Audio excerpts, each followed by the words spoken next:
5,000 miles per hour. Alan Shepard will rocket to 115 miles above the Earth. He will weigh nearly 1,000 pounds because the acceleration of the jet rocket. The million-old desire of all pilots, when you walk up to the airplane, you always kick the tires just to be sure they're not flat. This particular rocket I was never going to see again. So I just stopped as I approached it, looked out into the glare of the spotlights, and I took a look at the rocket. Sort of another way of kicking the tires, so to speak.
Operating combined spacecraft was a key element of the Apollo strategy.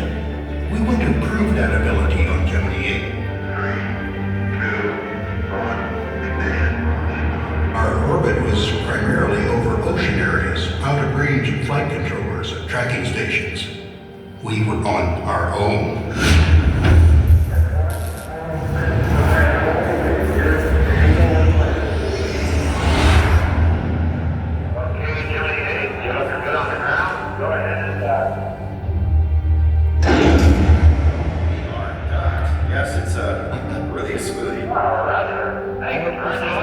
No, you couldn't have the drill down there that we have up here.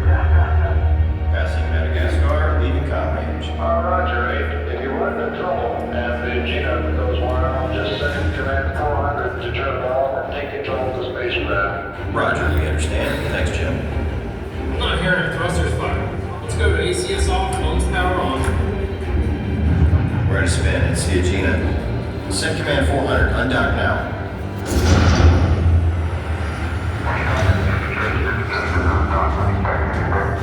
It's actually getting worse. Power the system off.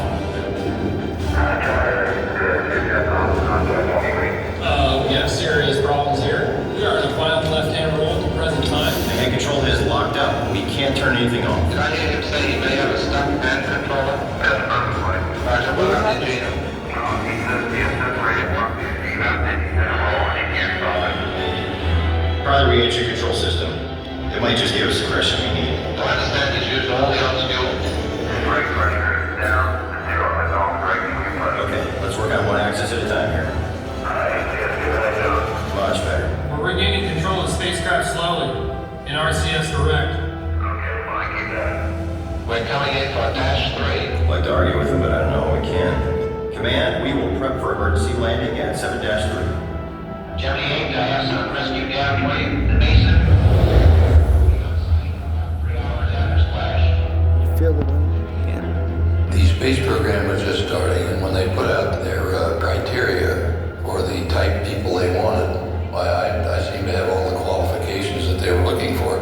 My combat experience in the Marine Corps in the Pacific was a factor. The Marines were being tossed into some of the toughest combat in early World War II, and then went back out in the Korean War. One people who had worked under stress and duress and had come through okay.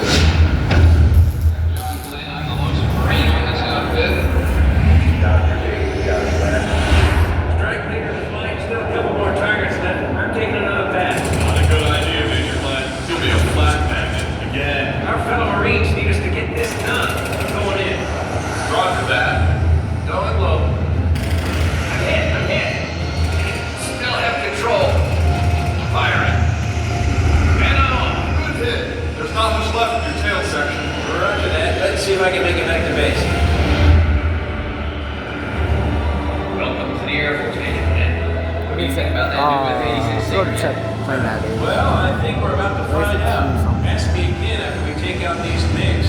Roger that.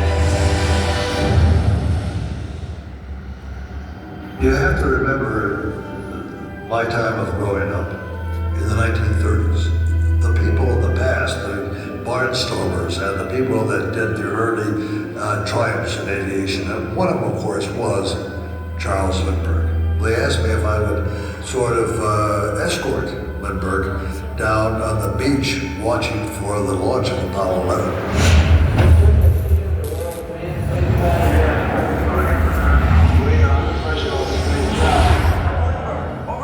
It'll be a memorable flight. Kind of like your first flight across the Atlantic. The flight I'll remember most is your Apollo 8. The first flight to go around the moon. Now we're going to land on that moon. As I walked with my hero and looked up at that flaming candle taking off for the stars, it all came full circle. The spark of inspiration shaped my career, and my journey took me beyond my wildest dreams to places like the moon. We had just to turn that spark into a flame with the fuel of curiosity. To learn from our failures, never give up until the goal was reached. My heroes and their heroes before them were driven by this notion. So was the entire NASA team when they started this amazing journey into space. Our heroes and legends drive us into the future. Each generation inspires the next to go further into the unknown, beyond our solar system, beyond our galaxy. I can't wait to see where you will go.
Look at all the buttons.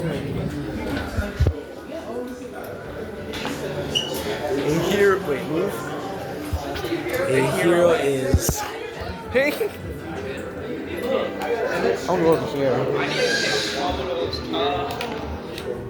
This is flips.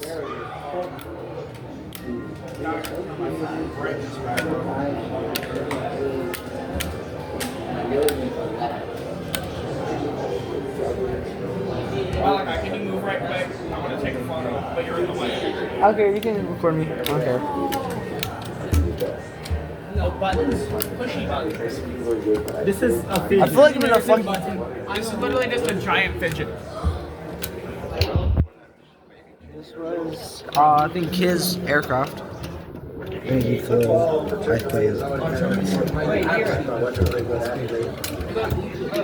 This is how you actually control the spaceship. Yeah. I'm turning the APUs on, turning on the These are the capsules, like the stuff they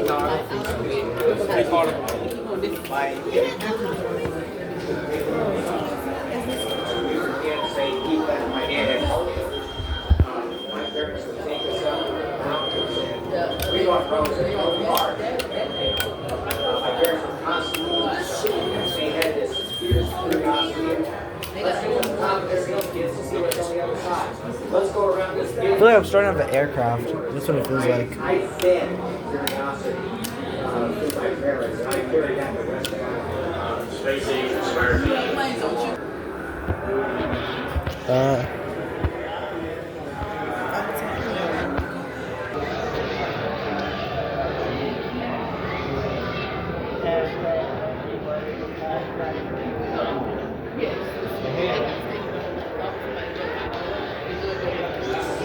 Oh, and this is the photo.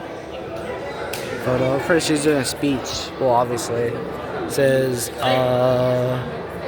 it's a story of him.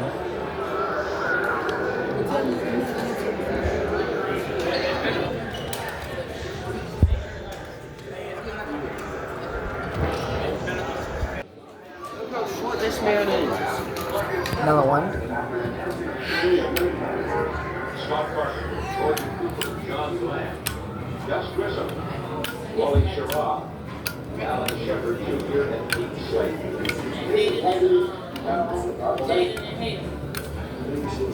Hello, I'm Alan Shepard. I was the pilot on 37, the first man's I don't know what I'm doing. I'm not gonna be a kid again. Yeah, I wanna watch this one.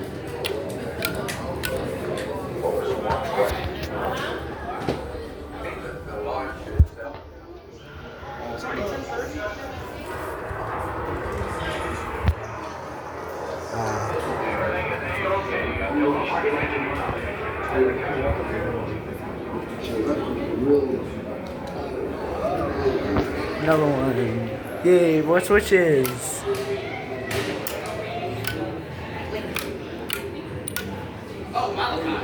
Yeah. I think this is all his patches. He has does he have any of the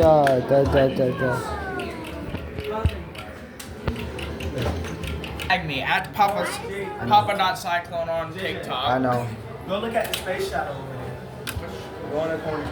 Go look at the space shuttle. Shadow. I feel like I'm turning on a fucking. I feel like I'm powering up, starting up a fucking freaking.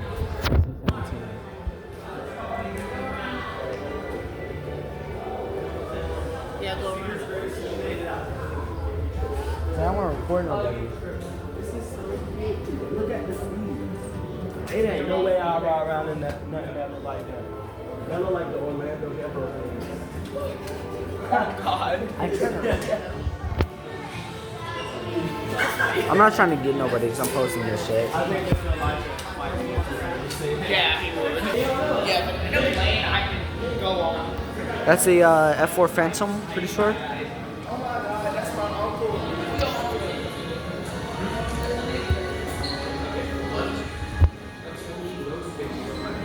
No, this is my uncle. This guy's your uncle. No way, I need a photo of this thing. Oh my God. I'm gonna get down on the bottom too.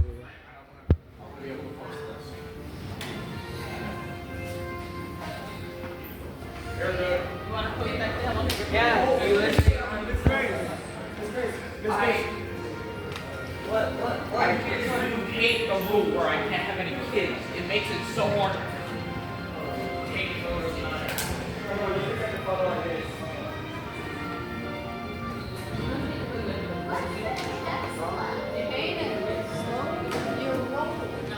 I take a photo with any Devo kids in it, I can get arrested.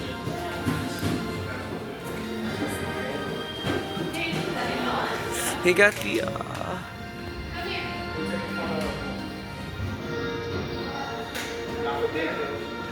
pilot ST. He was part of the STS 51.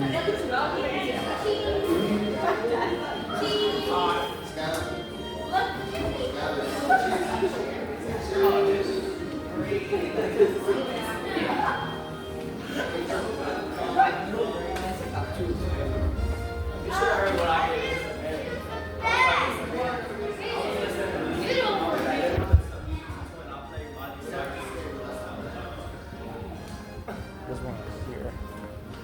I really like science.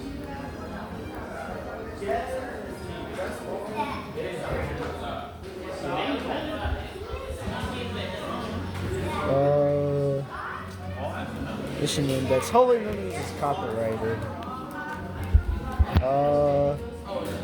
Apollo 11, Apollo 10. I want to do Apollo 1.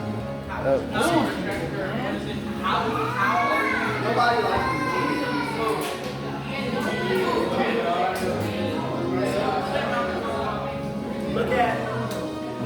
I'm not gonna record. I'm not gonna tilt back.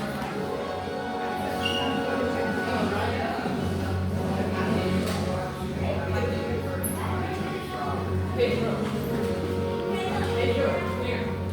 gonna go back. I bet you're really liking this. Yeah, kind of. Did y'all see Jackie Robinson? No.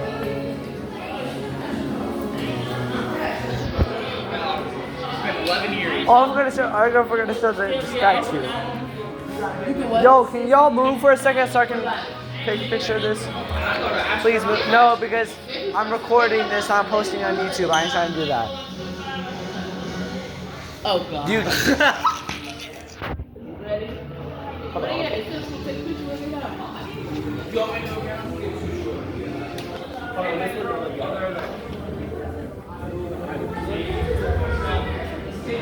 I didn't take a picture of these. They're I'm not Pedro. Take a picture of this guy. Alright, again, I'm sending you all the photos that I take. Which is gonna be. No, my little brain's gonna explode because of how I do arms. Here's all of the fucking his US Coast Guard. He looks like Dude, and they said you should never salute without your Air uniform. Force. We can salute without our uniforms, I clarified. This question. There. This is so annoying, though. Make sure there's no kids in the camera. Yeah. Yeah, that one's actually outside. This one's outside right I now. don't feel like going to That one's DJ again. Take a picture. So. A picture? Thank you so much for taking me this question. You're welcome. Yeah, I have so much Oh, dang it. I'm not gonna be able to use that now. I'm gonna retake the photo. I didn't even get there in the face. That's why I only took certain kids. That's why I didn't take one. You know I like science. You know And you know I also like chemistry. Say excuse me. That's rude.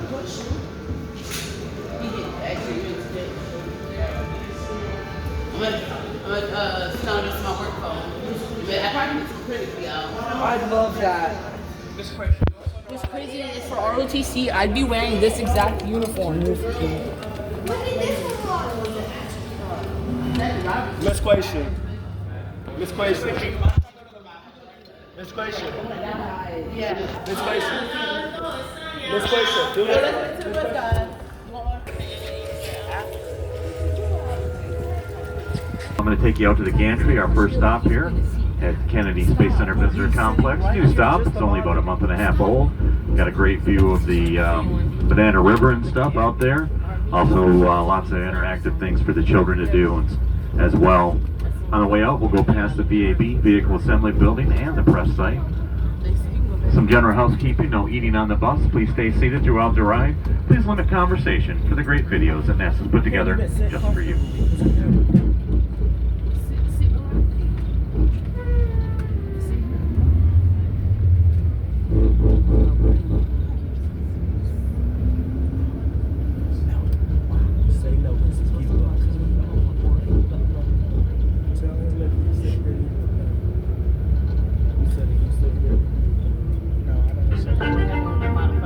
Ignition sequence start.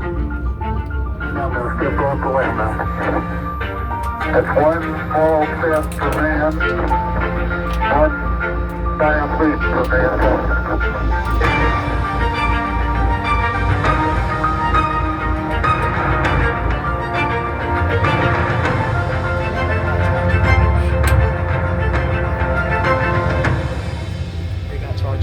We have pondered our place amongst the stars since the dawn of humankind. We've looked at the stars with wonder and amazement. Their glow guiding our travel for centuries. The more we learn about our universe, the more questions we have. Today, we'll explore where NASA and its partners are taking us in the future. But before we begin this journey, just like every NASA mission, our #1 goal is to return home safely. So always stay seated while the bus is in motion. Please, no food or drinks on the bus with the exception of water. Please keep conversation to a minimum so others may hear and enjoy the tour. No photography is permitted at the security gates, but there will be plenty of photo opportunities during the tour.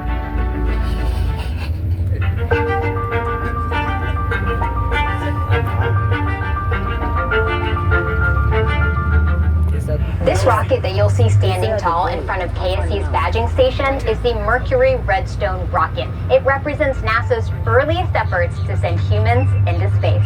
These Redstone rockets were formerly ballistic missiles provided to NASA by the U.S. Army.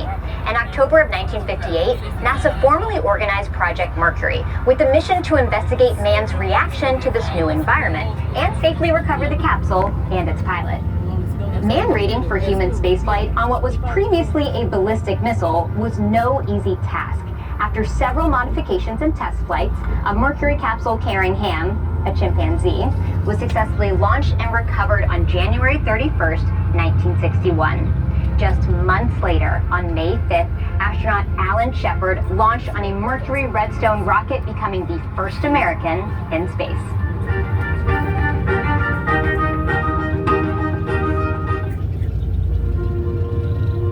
I'm Emily Calandrelli, and today you'll be following me behind the gates on this exclusive bus tour of Kennedy Space Center. Our journey will take us past active facilities, launch pads, and end at the visitor complex's own Apollo Saturn V Center. But first, here to welcome you is Janet Petro. Hi, I'm Janet Petro, and welcome to NASA's John F. Kennedy Space Center, where NASA astronauts have ventured forth on flights of exploration since the 1960s. And what an exciting time to visit our multi-user spaceport. Through our Commercial Crew program, we are sending astronauts to the International Space Station from American soil for the first time since the Space Shuttle program ended in 2011. We're continuing to launch new research experiments and supplies to the space station with our commercial resupply services and launching the most technologically advanced scientific instruments to date into space through our Launch Services program. This all culminates in our ultimate mission, where NASA will return to the moon and continue on to Mars.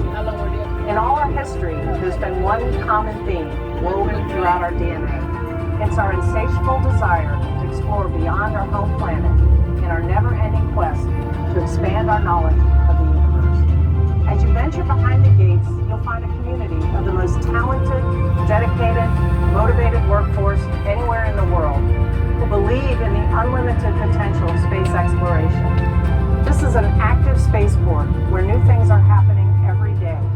You never know what you might see, so enjoy your tour.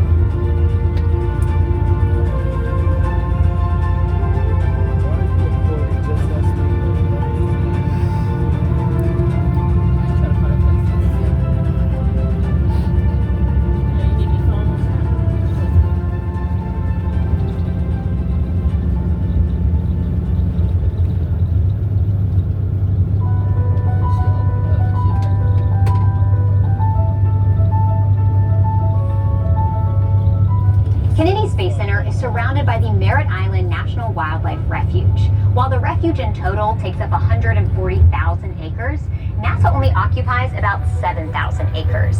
I want to introduce you to Becky Bolt, who has been a NASA wildlife ecologist here at KSC for nearly 35 years. Becky, what kind of wildlife can we expect to see here today? We have lots and lots of different kinds of wildlife. We have over 400 species that occur out here on the Space Center. What you are going to see is going to depend on what the weather is, where you are, what kind of habitat you're driving through. Look in the ditches and you'll see lots of wading birds, tall herons, egrets, ibises. There's several species of those, and I can pretty much guarantee you're going to see some of those. We have bobcats, raccoons, all kinds of animals. Now, what is your role as a wildlife ecologist? One of the main things we do is support operations. So people always think, oh, that's launch. Well, Kennedy Space Center is big and we have a lot of employees. It's like a city. We have lots of roads, we have lots of buildings.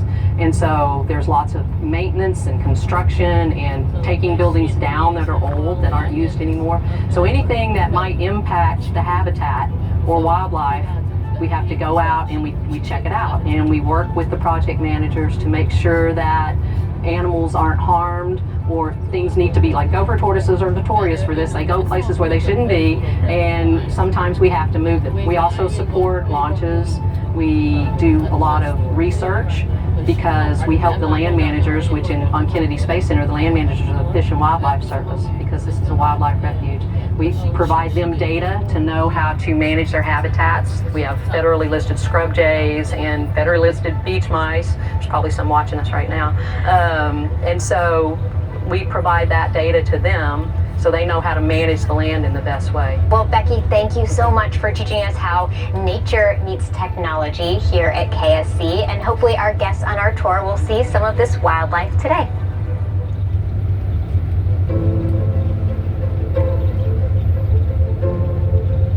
You are now approaching the Vehicle Assembly Building, or as NASA calls it, the VAB. It is one of the largest buildings in the world by volume, and is the place where NASA completes the final assembly of its rockets before launch. The sheer scale of this building is hard to grasp, even when you're right next to it. Do you ever feel really small when you think about space? What about when you're standing next to a skyscraper or a really big bridge? Well, I feel about as small as an ant right now. I'm standing inside the Vehicle Assembly Building trying to grasp how large it really is in here. It has 4 bays. Each bay has 2 large horizontal doors below it and 7 smaller vertically opening doors above it, tall enough to fit the world's largest rocket through. In fact, these are the largest doors in the world. Construction of the VAB required 65,000 cubic yards of concrete, 45,000 steel beams, 1 million steel bolts amounting to almost 100,000 tons of steel. Notice the flag painted on the outside of the VAB? It's the size of a 21-story building. The blue section alone is the size of an NBA basketball court. Each star is 6 feet across, and each red and white stripe is wide enough for this bus to drive down. And the entire VAB? It's so huge that the Roman Colosseum would fit on the roof with room to spare for a parking lot. By volume, the VAB can fit 3.5 Empire State Buildings, and it would take 250 billion ping pong balls to fill it. It was built in the 1960s for the Apollo program. Every Saturn V rocket that sent humans to the moon was assembled right here. Every space shuttle mission also assembled within these same walls. After the space shuttle program, a major renovation to the inside of this building began to accommodate NASA's next generation of rockets, the Space Launch System, or SLS.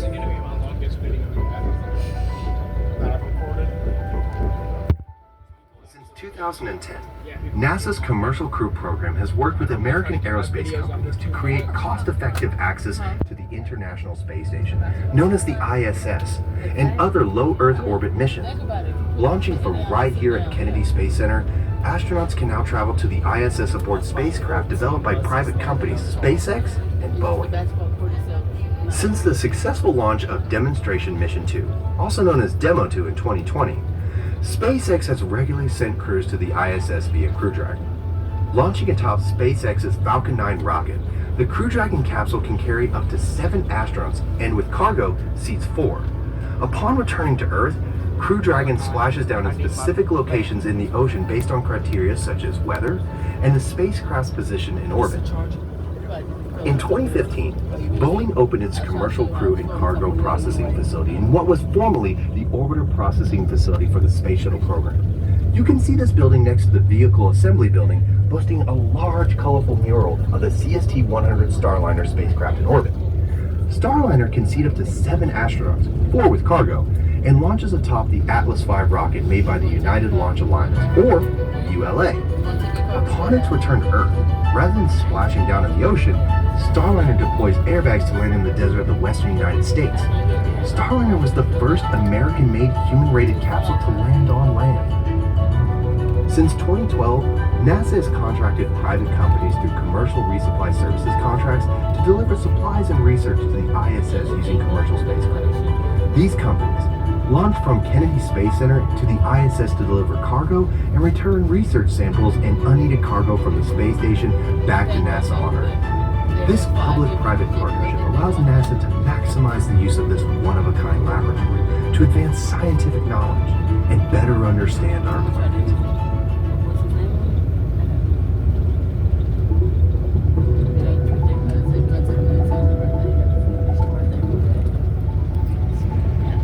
As we follow the crawlerway on your left from the vehicle assembly building to the launch pads 39A and 39B, we enter an area of action, tracing the path of astronauts and the rockets that carried them to the moon and International Space Station. Here, surrounded by nature, NASA and its partners push the limits of technology and imagination to grow our understanding of the universe. Each new mission gives us new knowledge to help us protect our planet and the lives on it. Soon, we'll be arriving at the gantry at LC-39, where you can learn about ways NASA is using information gathered from space and get an up-close look at launch pads 39A and 39B. From the observation tower, you can also see Space Launch Complexes 40, 41, and 37 on Cape Canaveral to the southeast, as well as a 360-degree view of Merritt Island National Wildlife Refuge. Keep a keen eye on the Banana River between the tower and Cape Canaveral. You might even see a dolphin or two. With new launches and heightened goals always around the corner, this is an area of constant activity.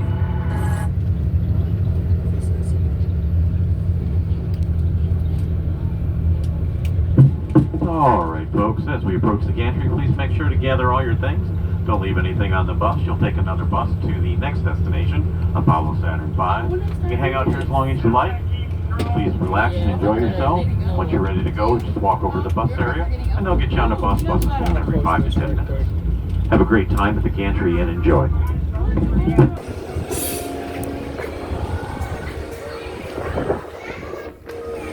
I have a bad phobia of heights. Don't look down. It's kind of hard. It gets weird. If I'm like in a plane or something, I'm fine. But like, I would have took the elevator.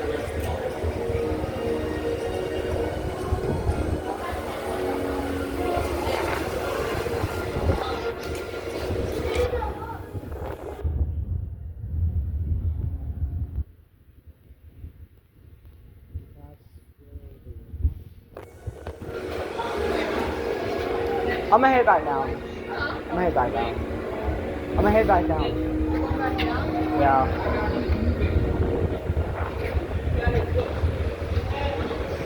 Look. You don't want to go up anymore? Okay, I'm gonna go down with you.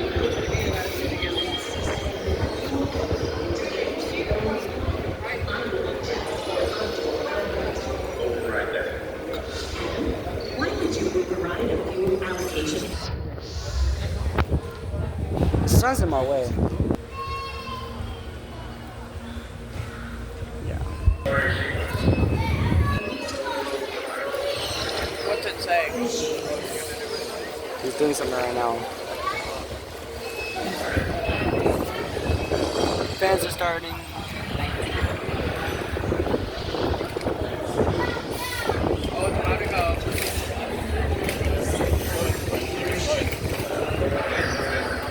Why is everyone getting under it?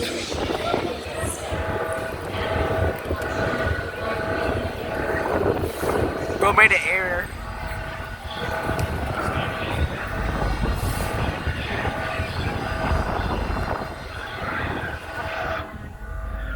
I don't know if it's good for my phone, so I don't want to do it.